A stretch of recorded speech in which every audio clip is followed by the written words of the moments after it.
We're joined in the studio today by Curran, Professor of Cybersecurity at Ulster University. Kevin, just first of all, thanks very much for joining us today in the studio for this conversation. You're welcome. Just to begin then, I mean, you're one of the leaders involved in the Legal Innovation Centre at Ulster University. By way of beginning, can you tell us a bit about some of the work that goes on there? Yeah, I'm a co-executive director at the Legal Innovation Centre, which is a collaboration between the School of Law and the School of Computing, Engineering and Intelligent Systems at Ulster University. So it's important for us to be interdisciplinary, especially when we have multiple departments. So law, like many other fields, has been affected by technology. And of course, a lot of lawyers, solicitors, barristers are schooled in the old ways, but technology is having a major impact within that field as well. So what we're trying to do is upskill and just educate the lawyers of the future. In other words, make them more tech savvy. And then also, where can we apply technology in the field of law? And one of the projects that we have is with Allen and Overy, and is using natural language processing on documents. So in other words, artificial intelligence has many fields, and one of those is natural language processing. It's where you're able to take a corpus of documents, get a computer to troll through them, and in this case, extract the facts. So what you have is these prospectuses, where if a large firm is being sold or is being listed, you have to go through these large corpus of documents and extract the facts. What is a fact? If this building is worth X amount of money, is that a fact? So they have manual means of doing this, of course, and that's applying people to the problem. But what we're doing with Allen and Overy is trying to build a natural language processing system which is able to grow through these documents and extract the facts. And we use a number of algorithms again, and one of the ones we like the most is from Facebook, actually, that they have an algorithm which works very well in this field, and we can extract facts, and we've tested this, and we apply technology in many areas, but that's one of the projects that we're most proud of, that we're able to troll through documents, extract facts, and we can also apply this to other domains. But at the moment in law, because law has very specific terms, sometimes it's not even English, it feels that you're reading, because the terms are so archaic, but our algorithm actually does a good job. What do you think are the challenges in creating a system, artificial intelligence that, if it's trawling through these documents, and as you said, it's looking for the facts or the key points maybe in whatever case it may be, that you have a system, I suppose, that can understand, if you like, a broader context maybe, or the wider picture, beyond just having, I suppose, a more intelligent search function, One of the challenges is the actual data. Having a large enough corpus where you're able to get all the edge cases, and of course all the common cases as well, which are the ones that you're going to be most using. But the access to data can be quite difficult, and that's why, of course, that we're seeing an explosion in general in AI, because now with the World Wide Web and being able to crawl it, and the likes of Google and Facebook and the giants of the internet, with the amount of data they have, they're able to see patterns, because ultimately artificial intelligence is really about pattern matching. It's having computers being able to troll through data and see patterns that we might not have seen before. There's a story about some of the early data mining artificial intelligence algorithms that's seen a pattern between nappies and beer. And it turns out that this person was applying data early on and applying a primitive sort of machine learning to seeing trends in a supermarket and what was being sold. And this person noticed that actually that there was a real correlation between nappies and beer. And it turns out that mothers at home were telling their husband on the way home, could they drop in and buy a bag of nappies? And of course the husband would go into the shop, get the nappies and grab a beer at the same time. So this resulted in this chain of supermarkets placing the beer next to the nappies to increase sales. So I was looking at the legal system more generally. What do you think is the future of AI? Do you imagine its use, especially in the legal system, maybe expanding beyond this was what is being used right now? AI is one tool. It can be used, just as I explained, about being able to spot patterns in data, extract facts. But we also have case-based reasoning, is what robotic lawyers. In other words, there's a website online which is very popular, which we are able to appeal a parking ticket, and you basically put in your date, your time, and you answer yes/no questions, and it compiles the letter for you. You can also do this with wills, you can do this with other things. In other words, something which has got a standard procedure, and the computer can just ask you the odd question, which is yes and no, and it can compile certain documents for you. So we're seeing a lot more of this case-based reasoning really being used, rules-based systems being used within law by the public really, to be able to compile documents really. So we're seeing a lot more automation and such, but we'll still always require solicitors and lawyers because the law is not an exact thing. You will need people to plead on your behalf, to understand concepts. Again, some things are black and white. Generally, if you bang into someone in the car, I don't think there is any exception where you're not at fault. But there's other things again, and we will still have divorce lawyers. We'll have things where emotion plays a part. But computers, like other fields, will, increasingly, make inroads into that field again. So there is a need for future lawyers to upskill and to understand technology. It's necessary, I suppose, in the law field where you have to understand, I suppose, intent. I mean, not necessarily what happened, but there is, I suppose, background to that there. I mean, intent maybe being an important part. Do you think it's possible an AI system could understand that, something like that there in the same way a human can process it? It's possible, given enough data, because in that case, again, I worked on projects where we tried to troll through case law online, and we tried to ascertain, what was the decision previously. If you have a computer, and something we plan to do actually is one of the projects, if you have a computer which is able to troll through enough cases and see the decisions, well then it can just follow that precedent when it sees a new case which models that previous case. So, and that's really what lawyers do. You follow the precedents which were set before, the rulings which were set. That's why you hear, Joan versus Wade, etc., because they're following what the statutes say, what was the decisions previously, and a computer can do that quite easily. We know that, people do have their biases, people, or even unconscious prejudices. We know that memory can be unreliable when it comes to legal cases. So do you think that, in some ways, that's something that, future use of this technology, in the law field, as one example, that I suppose it can help where some of these humans can't feel? Absolutely, but we're also entering a world where everything is recorded.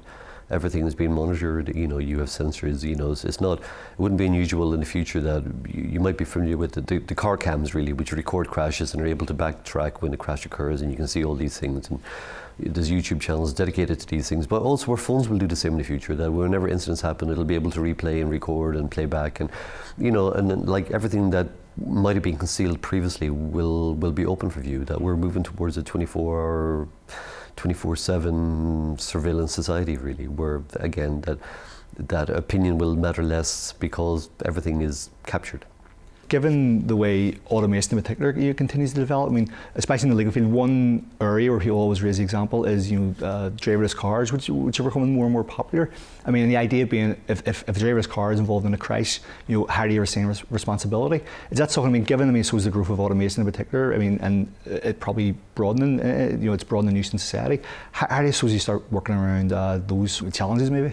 I believe it'll follow what the law is at the moment. In other words, if it's your autonomous car, it's involved in a crash, it's your responsibility. It's you with your insurance company. People talk about, does the manufacturer of the car, have a liability with it? No, I don't see that happening. There will come a time in the future where it'll be illegal for drivers to drive on the road with autonomous cars, because there will just be a switch over. Autonomous cars can drive much better than humans. Again, we're improving all the time, that there is, conditions like fog and ice and sun and barriers and we've seen crashes before, but so far the millions of miles that they've driven really, there's been very few fatalities. We forget that people kill each other all the time in cars, that we get distracted, we reach for our phones, we look out the window, we get sleepy, that the technology is absolutely incredible. And again, all the autonomous cars at the moment, if you take the Teslas for instance, that even when they're being driven by someone, they're learning all the time, that they're running simulations underneath. And they're running simulations and saying, what would they do next? And then they check it against what the driver did. And they're able to learn all the time. All the Tesla cars, all the autonomous cars, the Waymos that are driving right now are learning all the time. And they're improving, the sensors are getting better, technology always gets cheaper. Autonomous cars will happen, autonomous trucks will happen, and we'll just see that the roads are actually controlled by autonomous vehicles. And then when we also have fast broadband on the go, like the 5Gs, the 6Gs, the 7Gs again, cars will have incredible communication with each other. So if you picture a T-junction, and two autonomous cars are coming towards that they know which one is approaching from which direction, and they got the GPS, and they know to alert the driver, or just stop themselves, obviously, that they have awareness of each other in addition to the road conditions again. So we have this incredible communication happening, car to car, C2C is called, again. So we have this wonderful, symphony of collision avoidance really between cars. I mean, given the way, people, like you mentioned, this was surveillance being one area. There's been talk about how in the future, drones could be used by police force as a sort of normal everyday thing, in any given society. Do you think there are still questions to be asked, debates to be had about the way this technology does, I suppose, come into use in society? Given the potential, I suppose, for not necessarily maybe rights abuses, but given that people, I suppose, can be concerned about their liberty in these kinds of cases. Yeah, we always have to think ethically about technology. Of course, technology can be used for good or bad. And again, one of the people crying out mostly for ethical, considerations with killer drones, for instance, is Professor Noel Sharkey. He's from Northern Ireland, from Curran, and he's the person who campaigns against this. That military should be kept accountable, because we will see drones being used to kill people. Unfortunately, we will see drones used for evil. But of course, we're seeing them used for good, for last mile deliveries, for instance. We're going to see more drone deliveries in the future. But all technology, we have to apply rules to. We have to have some type of oversight. We have to really watch what happens, and hold those in technology accountable for. And I suppose in a more everyday sense, there is the likes of, if you take Alexa as an example, that idea that it's always listening, and of course it's not just that Alexa itself is, that there's, I suppose, someone at the end of that as well, collecting data and so on. So do you think even in those more everyday, banal, scenarios, that it's still something where those considerations have to be brought in, ethical considerations, how this data that's being collected is being used, I suppose? We've seen great strides in the last year or so. That there's this law set by Europe called the GDPR, General Data Protection Regulations, and that holds a lot of the companies that do produce items such as Alexa or Google Home, for instance, that they have to be upfront now about what they collect. They can't use dark practices to subscribe us automatically.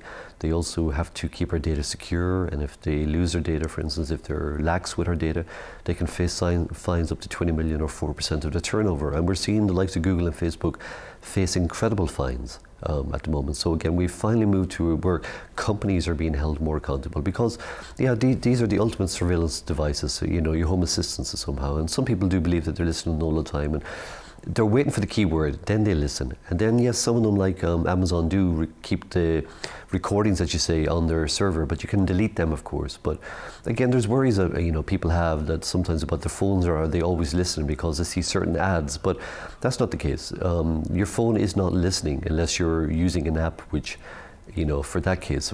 Some people, when they're seeing ads which are incredible, and they think that they never Googled it, they never typed it into anything, but how the hell were they seeing this ad right looking back at them at the browser? But it comes from their credit card use.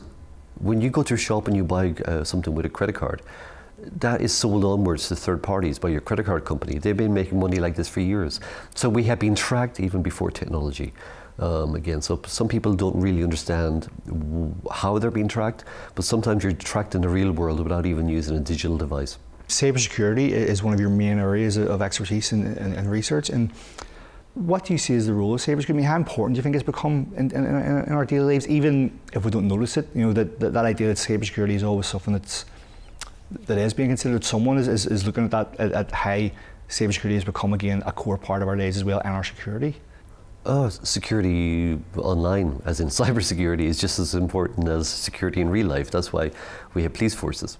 So again, cybersecurity, all the major giants have it again. That, when I teach my computer security course at Ulster, I go through all the things that you need to penetrate networks, how you break passwords, how you probe a website for vulnerabilities, all the tools that you need for what we call pen testing. Again, it's being able to securely test whether a network is vulnerable or not.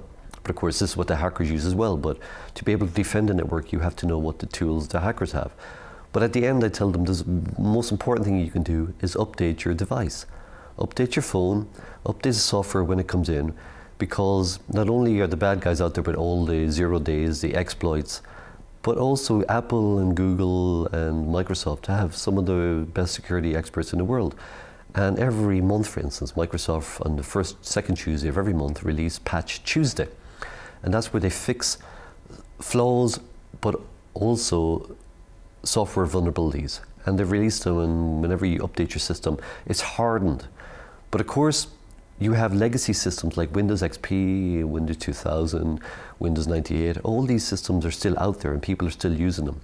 But actually, every second Tuesday of the month, when Microsoft release an update for Windows 10, the hackers also go and look at that, and they see that the same code base is used for Windows 98, and they see, oh, wonder what Microsoft fixed in that one.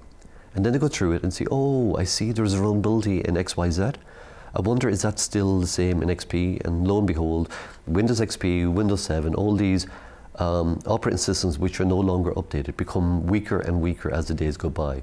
So that's why you should always use a later operating system, update your software, update your system, because patches happen all the time. Fixes are being rolled out by very smart people at these software houses. But I mean, we talk about the idea of hacking or attacking a system. What would be some common examples of the way it does happen? The most effective one is still one of the simplest. It's email phishing.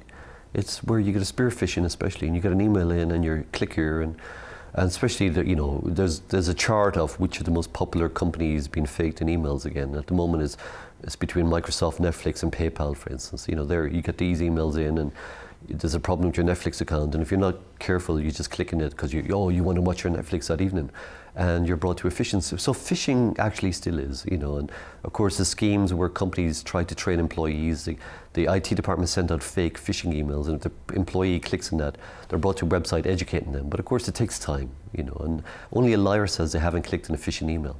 But interestingly, one of the latest scams is fake audio. So it turns out that you can use artificial intelligence to mimic someone's voices. If you have a sample of the voice, then you can speak in and have them speak just like you. So there lately, a CEO of a company, his voice was used to ring up someone in the accounts department and to transfer £200,000 using AI generated fake voice. So in the future now, anyone who's involved with any type of senior position, especially where funds are being transferred, will have to use a real PIN in real life and say to someone, listen, if I phone you up and it sounds like me, you cannot transfer any money unless I tell you what the secret PIN is. So you're going to have a real life password as well. How do you get around that there? Because I mean, like you say, if someone's voice can be faked, if their face, if videos can be faked, and we know now, like phones, for example, are being orally operated, audio, you can turn them on with your voice and so on. Like you mentioned, this was one thing for an individual is, okay, have a PIN with it, if you like a second layer of security. So do you think is a simple step like that there can help get around some of these problems and some of these challenges? Yeah, it's always a cat and mouse. As exploits occur, then the fixes come, and then practices will have to be brought in, because many years ago, everyone used the same password in every site, but now the average person knows not to reuse a password, because what happens in a data breach, and everyone's probably been involved in a data breach, you can check it out at haveibeenpwned.com, type in your email address, and it'll tell you what breaches you're involved in. So for instance, if the BBC is breached tomorrow, I have an account there you have to have now to see iPlayer. I don't really lose much if it's breached because I don't have a credit card connected to that. However, if, like many people, if I was to reuse that password at other sites and the BBC's data gets lost with my email address and password, what the hackers are doing with these data breaches is what we call credential stuffing. They are reusing your email address and the password on that site, which may not be that important, on sites where your credit card is connected to. And lo and behold, X times out of 10, they'll get in because you have reused your password on the other side. So every data breach leaves you weaker if you reuse your password. And that's why you should never reuse your password on other sites, because they will leak. You just got to presume that every password gets leaked online sometime, and all your data gets shared sometime. It's a good presumption to make. So don't put anything online that you don't want, revealed on TV. I think a lot of people are used to this stage, the sort of phishing scams, or the emails from Nigerian princes and stuff like that there. I mean, traditionally, but I don't think people hear as much about maybe hackers getting caught or when they are stopped. I mean, it's a tough to find. I mean, someone, for example, if we take a phishing scam as an example, I mean, how difficult is it actually, I suppose, find the people, catch the people behind these kinds of schemes? Very few actually do get caught, really. Because the police forces of the world are overwhelmed, really, with cases. Again, you don't see them trucking paper loads of anything out of a house anymore. Everything's got a digital trail now. All the, either the messages or what's on the hard drive or what's on, you know, whatever device they have. Everything is digital, and that takes time because you have to protect the chain of evidence. Again, and there's only so many police officers in most cyber crime units. You know, the same here in Belfast. You know, I worked with them in many cases. I know that they're very, very limited and they're snowed under. People ring them up all the time saying, can you investigate this? And they just do not have the resources. Again, also there's a problem of jurisdiction. Because generally, up until the internet came along, when a crime was committed, it was committed within a jurisdiction. Even if the person was foreign, at least you could capture them before they leave the borders. But now with all the attacks mostly coming from, you know, Eastern Europe, these places where a very educated workforce, how do you prosecute someone, especially when they're speaking a different language, using different bulletin boards for their cybercrime, and then only if they become mega huge would you ever get to the stage where you do an extradition warrant. Again, you know, and then you have all the spam coming from, you know, there's been acts against that. So it is very, very difficult. And also if they're good enough, you're not going to find them because they're being aided now by the rise of cryptocurrencies. Again, so prior to this, if someone tried to scam you, you could maybe use Western Union, which was a favored transfer, you know, of funds, but you could find the people when they're going to collect it at the other side. But now with cryptocurrencies like Bitcoin, that are, if they're done properly, they can be pretty anonymous and untraceable. And so we have this rise, especially in one of the major evils of this time is ransomware, is where someone clicks on a link, they download malware, all their files are ransomed, and they have to pay through Bitcoin to get their files back again. Mostly works, but you can never be sure until they actually send you the link, and they'll come back for more. So best practice is probably not to pay it, but of course that's easy to say. But if your staff are not able to access computers and you're losing thousands by the minute, you're going to pay this again. But again, there's also denial of service attacks. That's where basically too much traffic is sent to a website, and then it cannot serve up the legitimate users. And we're seeing denial of service attacks, ransoms being demanded of many companies as well, where criminals are saying, I will bring your website down if you do not pay me this. And then they'll do a test run maybe for a few minutes. The person will see that, oh, these people are real, and they'll pay the ransom. So unfortunately, cryptocurrencies like Bitcoin are enabling criminals. So you might say, well, why not ban cryptocurrencies? But you cannot, because there's so many of them. They also have legitimate uses. They will be here forever because they're perfect for the internet, where you can have a fraction of a fraction of a fraction of a fraction of a penny. You could pay for bits even. It breaks down so far. It's instant. It's blockchain is behind it again, which a lot of hype, but cryptocurrencies are here to stay. Do you think in recent years we've seen some maybe major incidents relating to cybersecurity? Yeah, most of the major nations now have cyber, espionage teams. Really, even the U.S. military has a wing of the army now, which is devoted to cyber, which makes sense because, again, the next World War will mostly be fought online, really. And again, one of the most famous cyber espionage attacks was what we call Stuxnet Malware. Again, so the people behind it was a joint initiative between Israel and the United States. And what they did was they implanted malware on these Iranian subterfuges, again, which are used to enrich uranium. Again, it's needed for any nuclear warfare, really. So again, what they did was they slowed them down, and they're spinning not at the certain revolutions per second again, that they couldn't enrich the uranium again. So it was very clever, and there was a stopgap mechanism. In other words, these devices, these Siemens controllers, which were used for enhancing the uranium, were not connected to the internet. So it's believed that they got the malware onto the systems by leaving USB sticks in the car park. And it just takes one employee to plug it in, take it off the ground. Oh, I wonder what this does. And that's how the malware got onto the system again. But it was a splendid piece of software. It was a lot of zero-day exploits. These are exploits which are not seen previously. They can be worth millions. There's a market for exploits. You can sell your exploits if you're good enough. Again, and this had many of them. It was able to control the Siemens controller, was able to send back data, it was able to remotely hop from one machine to the other. It was a splendid piece of software that could only have been written by a nation state. Returning this to our home lives, I mean, given the growth of what's known as the Internet of Things, and I suppose how everything around us, even our homes are being connected through the likes of, as we've mentioned, Google Home, Alexa, and so on. More and more smart cars coming onto the roads. What dangers do you think that presents? I mean, that growing of connectivity, even in our own homes. The Internet of Things is where every device that can be connected to the Internet is connected. Of course, we have smart doorbells now, we have CCTV, we have Wi-Fi kettles, anything really, smart bulbs again. In my son, for instance, his light bulbs are controlled by his app.